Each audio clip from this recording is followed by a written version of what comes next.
آج ہم دہلی کے ایک ایسے کیس پر بات کر رہے ہیں جس نے سب کو ہلا کر رکھ دیا تھا۔ براری کا وہ گھر، جی، جہاں ایک ہی خاندان کے 11 افراد کی لاشیں ملی تھیں۔ اور یہ کوئی ایسا خاندان نہیں تھا جو الگ تھلگ رہتا ہو، مطلب باہر سے دیکھنے میں بالکل نارمل خوشحال خاندان۔ بالکل، اور 1 جولائی 2018 کی وہ صبح جب پڑوسی گھر میں داخل ہوئے تو جو منظر تھا وہ ناقابل یقین تھا۔ 10 لاشیں ایک جال سے لٹکی ہوئی تھیں، ایک دائرے میں۔ جی، اور خاندان کی جو سب سے بزرگ خاتون تھیں ان کی لاش ایک دوسرے کمرے میں ملی۔ تو پہلی نظر میں تو یہی لگتا ہے کہ یہ کوئی آج تمائی قتل ہے، کسی نے آ کر پورے خاندان کو ختم کر دیا۔ ظاہر ہے پولیس کا پہلا شک بھی یہی تھا، لیکن جب انہوں نے گھر کو دیکھا تو کہانی کچھ اور ہی نکلی۔ اچھا، گھر کا دروازہ اندر سے بند تھا، زبردستی داخل ہونے کا کوئی نشان نہیں، لڑائی کا کوئی ثبوت نہیں۔ تو پھر پولیس تو بالکل خالی ہاتھ ہوگی۔ اگر قتل نہیں، چوری نہیں، تو پھر ہوا کیا؟ بالکل، وہ مکمل طور پر الجھن میں تھے جب تک انہیں وہ 11 ڈائریاں نہیں ملیں۔ 11 ڈائریاں؟ جی، اور یہ ڈائریاں پچھلے 11 سال سے لکھی جا رہی تھیں، اور اصل میں اس کیس کی چابی یہی تھی۔ تو ان ڈائریوں میں ایسا کیا تھا؟ ان سے یہ بات سامنے آئی کہ اس پورے معاملے کا جو مرکز تھا وہ خاندان کا چھوٹا بیٹا للت تھا۔ للت؟ جی، للت کا یہ دعویٰ تھا کہ اس کے والد، جن کا 10 سال پہلے انتقال ہو چکا تھا، اس کے ذریعے خاندان سے بات کرتے ہیں۔ وہ ان کی ہدایات ڈائریوں میں لکھتا تھا؟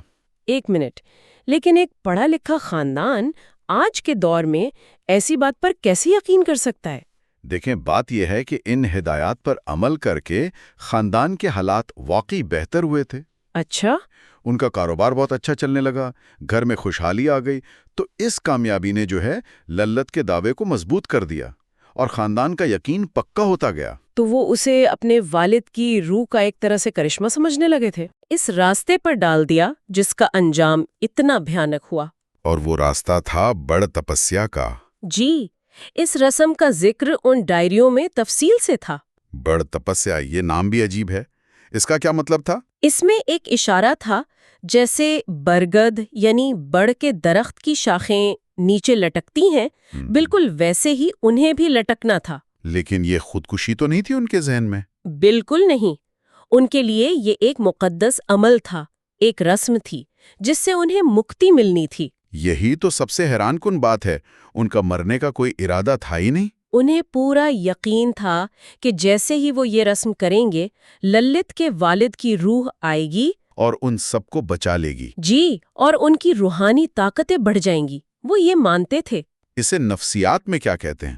جب ایک شخص کا وہم، اسے شیئرڈ سائیکوسس کہتے ہیں، مطلب مشترکہ ذہنی وہم۔ جب ایک شخص کی غیر حقیقی سوچ پورے گروہوں یا خاندان کی حقیقت بن جاتی ہے۔ تو للت کا وہم پورے خاندان کی مشترکہ سچائی بن گیا تھا۔ جی بالکل، جب ایک خاندان باقی دنیا سے کٹ جاتا ہے اور صرف ایک آواز پر اندھا اعتماد کرنے لگتا ہے تو وہی آواز ان کی حقیقت بن جاتی ہے، چاہے وہ کتنی ہی غیر منطقی کیوں نہ ہو۔ تو جو کیس ایک سنسنی خیز اجتماعی قتل کا معاملہ لگ رہا تھا، وہ دراصل انسانی عقیدے اور نفسیات کی ایک المناک کہانی نکلا۔ بالکل، وہ ایک ایسی دنیا میں قید ہو گئے تھے جہاں شک کی کوئی گنجائش ہی نہیں بچی تھی۔ یہ واقعی سوچنے پر مجبور کرتا ہے، اور ہم اپنے سننے والوں کے لیے یہی سوال چھوڑ کر جا رہے ہیں کہ آخر کوئی عقیدہ اتنا مضبوط کیسے ہو سکتا ہے کہ ایک پورا خاندان اپنی جان خطرے میں ڈال دے، اس پختہ یقین کے ساتھ کہ وہ بچ جائیں گے؟